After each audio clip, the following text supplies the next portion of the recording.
ಏನು ಮಾಡಬೇಕು ಅಂತೇಳಿದ್ರೆ ಸರಿಪಡಿಸಿಕೊಳ್ಳುವಂಥದ್ದು.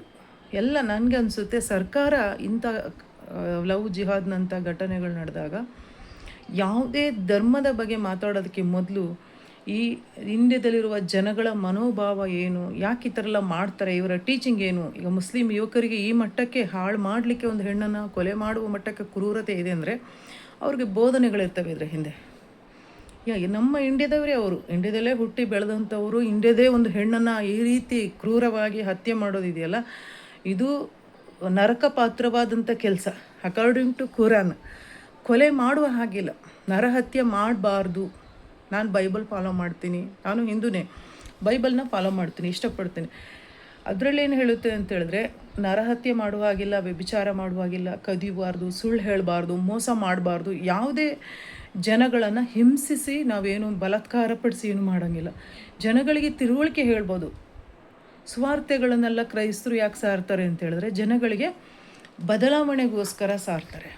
ಯಾವುದೇ ಧರ್ಮನಲ್ಲಿ ಹಿಂಸೆ ಪಡಿಸೋದಕ್ಕೋಸ್ಕರನೋ ಅಲ್ಲ. ಕೆಟ್ಟದ್ದು ಹೋಗಲಿ, ಒಳ್ಳೆಯದು ಬರಲಿ, ಅಜ್ಞಾನ ಹೋಗಬೇಕು ಅಂತೇಳಿ. ನಾವು ಮುಸ್ಲಿಮರ ಬಗ್ಗೆ ಇನ್ನಷ್ಟು ಹೇಳಬೇಕಂದ್ರೆ, ಮುಸ್ಲಿಂ ಗುರುಗಳು ಸರಿಯಾದ ರೀತಿ ವೇದ ಅಧ್ಯಾಯಗಳನ್ನು ನೀವು ಮಾಡಿದ್ರೆ, ಜನಗಳಿಗೆ ಯಾಕೆ ಕನ್ನಡದಲ್ಲಿ ಹೇಳ್ಕೊಡ್ಬಾರ್ದು ನಿಮ್ಮ ವೇದಗಳನ್ನು?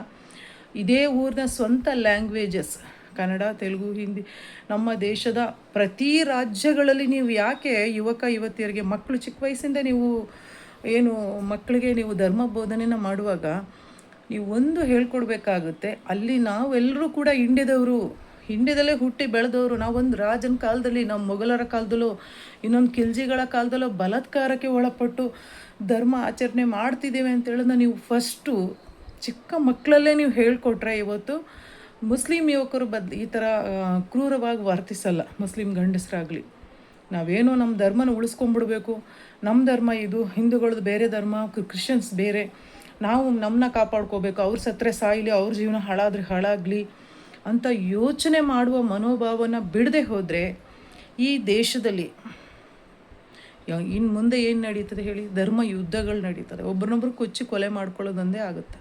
ಫಸ್ಟು ನಮ್ಮ ಮನಸ್ಸನ್ನು ಮುಸ್ಲಿಂ ಧರ್ಮ ಬೋಧಕರು ಯೋಚನೆ ಮಾಡಿರಿ. ನಾವು ಇದೇ ದೇಶದಲ್ಲಿ ಹುಟ್ಟಿದ್ದೇವೆ, ನಮಗೊಬ್ಬರು ದೇವರಿದ್ದಾರೆ, ಸೃಷ್ಟಿಕರ್ತ ಅಲ್ವಾ? ಬೈಬಲ್ ಹೇಳುತ್ತೆ, ಹಳೆ ಒಡಂಬಡಿಕೆಯಲ್ಲಿ ನೀವು ಕೂಡ ಅದೇ ಫಾಲೋ ಮಾಡ್ತೀರಿ. ಹಳೆ ಒಡಂಬಡಿಕೆ ಪಂಚಖಂಡಗಳನ್ನೇ ಫಾಲೋ ಮಾಡ್ತಾರೆ. ನಮಗದು ಗೊತ್ತಿದೆ. ಅಬ್ರಹಾಮನಿಂದೇ ಜನಾಂಗಗಳ ಉತ್ಪತ್ತಿ. ಅಬ್ರಹಾಮನ 2 ಮಕ್ಕಳು ಇಸ್ಮಾಯೇಲ್ ಮತ್ತು ಇಸಹಾಕನಿಂದ ಜನಾಂಗಗಳು ಹೆಚ್ಚಾಗಿದ್ದಾರೆ ಅಲ್ವಾ? ಅದೆಲ್ಲ ನಿಮಗೆ ಚೆನ್ನಾಗಿ ಗೊತ್ತಿದೆ, ಎಲ್ಲರಿಗೂ ಗೊತ್ತಿರುವಂಥ ವಿಚಾರ. ಅಂದಮೇಲೆ ಯಾಕೆ ನೀವು ಬೋಧನೆ ಕೊಡ್ತಾ ಇಲ್ಲ ಜನಗಳಿಗೆ? ನಿಮ್ಮ ಧರ್ಮದವ್ರಿಗೆ ಬೋಧನೆ ಕೊಡಿ. ಒಂದು ಹಿಂದೂ ಯುವತಿಯನ್ನು ಹಾಳು ಮಾಡಿದ್ದಾರೆ, ಅತ್ಯಾಚಾರ ಮಾಡಿದ್ದಾರೆ, ಹಿಡ್ಕೊಂಡು ಹೋಗ್ತಾರೆ ಅಲ್ಲ, ಯಾರೋ ಅಕ್ಕಪಕ್ಕದಲ್ಲೆಲ್ಲ ಒಂದು ಏನೋ ಮಾಡಿ ಜನಗಳಿಗೆ ಪ್ರವೋಕ್ ಮಾಡಿ ಹೊಡೆದಾಟಕ್ಕೆ, ಸಡನ್ ಯಾವುದೋ ಗಲಾಟೆಗೆ ಹೊಡೆದಾಟಕ್ಕೆ ನಿಲ್ಲಿಸೋದು, ಪ್ರೇರೇಪಿಸೋದು ಮಾಡೋದಕ್ಕಿಂತ ಬಲಾತ್ಕಾರನ ತಡೆಗಟ್ಟಿ ಅಲ್ವಾ, ವೇದಗಳನ್ನು ಅಧ್ಯಾಯವನ್ನು ಮಾಡಿಸೋದ್ರ ಮೂಲಕವಾಗಿ, ಯಾವ ವೇದ ನಿಮ್ಮ ಕೈಯಲ್ಲೇ ಇದೆ, ನೀವು ಅಲ್ಲ ಅಂತ ಕರೆದ್ರೂ ಕೂಡ ಅದು ಅರಬ್ಬಿ ದೇಶದಲ್ಲಿ ಆ್ಯಕ್ಚುಲಿ ಅಲ್ಲ ಅವನನ್ನು ಮೊಹಮ್ಮದ್ ಏನು ಮಾಡ್ದ, ಗುಹೆಯಲ್ಲಿ ತಿಳ್ಕೊಂಡ. ಬಟ್ ಒರ್ಜಿನಲಿ ಯಹೋವ ಅಂತಲೇ ನೀವು ಕರಿಬೇಕಾಗುತ್ತೆ. ಯಹೋವ ದೇವರೇ, ಅಬ್ರಹಾಮನ ಆರಾಧನೆ ಮಾಡಿದ ದೇವರು, ಅಬ್ರಹಾಮನ ದೇವರು.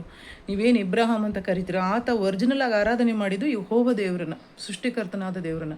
ಇದೇ ದೇವರಿಂದ ಪ್ರಪಂಚದ ಎಲ್ಲ ಜನಾಂಗಗಳು ಉಂಟಾಗಿರೋದು. ನಮ್ಮ ಹಿಂದೂಗಳಿಗೆ ಬೇರೆ, ಕ್ರಿಶ್ಚಿಯನ್ ಬೇರೆ, ಮುಸ್ಲಿಂ ಬೇರೆ ಹಾಗೆಲ್ಲ ಇಲ್ಲ. ಬೇರೆ ಬೇರೆ ಜೊರಾಸ್ಟ್ರಿಸಮ್ ಇದೆ, ಎಲ್ಲರೂ ಬೇಕಂತ ಅವರವರು ಏನೋ ಒಂದು ಜ್ಞಾನದಲ್ಲಿ ಒಂದು ಧರ್ಮವನ್ನು ಪ್ರತಿಪಾದಿಸ್ಕೊಂಡು ಹೋಗ್ತಾ ಇದ್ರೆ ಹೊರತು ಎಲ್ಲರೂ ಕೂತ್ಕೊಂಡು ಯೋಚನೆ ಮಾಡಬೇಕಾಗಿರೋ ವಿಷಯ ಏನು ಅಂತ ಹೇಳಿದ್ರೆ, ನಮ್ಮನ್ನು ನಾವು ಕಾಪಾಡ್ಕೊಳ್ಬೇಕು. ಮೊದಲು ನಾವು ಮಾನವತ್ವವನ್ನು ಉಳಿಸ್ಕೊಳ್ಬೇಕು ಫಸ್ಟು ಅಲ್ವಾ? ಅದರ ನಂತರನೇ ನಮಗೆ ಧರ್ಮ ಅಂತ ಹೇಳುವಂಥದ್ದು ನಮ್ಮನ್ನು ಮೋಕ್ಷದ ಕಡೆಗೆ ನಡೆಸುವಂಥದ್ದು, ಸರಿಪಡಿಸುವಂಥ ವಿಚಾರ ಆಗಬೇಕೆ ಹೊರತು ಕೊಲೆ ಮಾಡುವ ಮಟ್ಟಕ್ಕೆ, ಹಾಳು ಮಾಡುವಂಥ ವಿಕೃತಿಗೆ ಬಂದರೆ ಅದೇನಾಗುತ್ತೆ ಅಂದರೆ ಜನಗಳ ಮನಸ್ಸನ್ನು ಹಾಳು ಮಾಡುತ್ತೆ ಅಲ್ವಾ? ಒಳಗಡೆನೇ ಬೂದಿ ಒಳಗಡೆ ಇರುವ ಕೆಂಡ ಥರ ಯಾರು ತೊಂದರೆಗೆ ಒಳಗಾಗಿದ್ದಾರೋ ಅವ್ರೇನು ಮಾಡ್ತಾರೆ, ದುಃಖ ಪಡ್ತಾರೆ. ಹಿಂದೂಗಳ ಮನೋಭಾವವನ್ನು ಈ ದೇಶದಲ್ಲಿ ನಾವು ಹಾಳು ಮಾಡೋದನ್ನ ಬಿಟ್ಟು ನಮ್ಮ ದೇಶದಲ್ಲಿ ನಾವು ತಿಳ್ಕೊಬೇಕು. ನಾವು ಮೊಘಲರು ಯಾವುದೇ ದೇಶದಿಂದ ಬಂದಂಥ ಅವರ ಧರ್ಮವನ್ನು ಅನುಸರಿಸ್ಕೊಂಡು ಅವರು ಏನು ಹೇಳ್ಕೊಟ್ರು ಅದನ್ನು ಹಿಂಬಾಲಿಸ್ಕೊಂಡು ಹೋಗೋದನ್ನ ಬಿಟ್ಟು ನಮಗೆ ನಮ್ಮ ಭಾರತೀಯ ಸಹೋದರ ಸಹೋದರಿಗಳನ್ನು ನಾವೇನು ಮಾಡಬೇಕಾಗತ್ತೆ, ಕಾಪಾಡ್ಕೋಬೇಕು. ಅದು ತುಂಬ ಮುಖ್ಯವಾಗಿದೆ.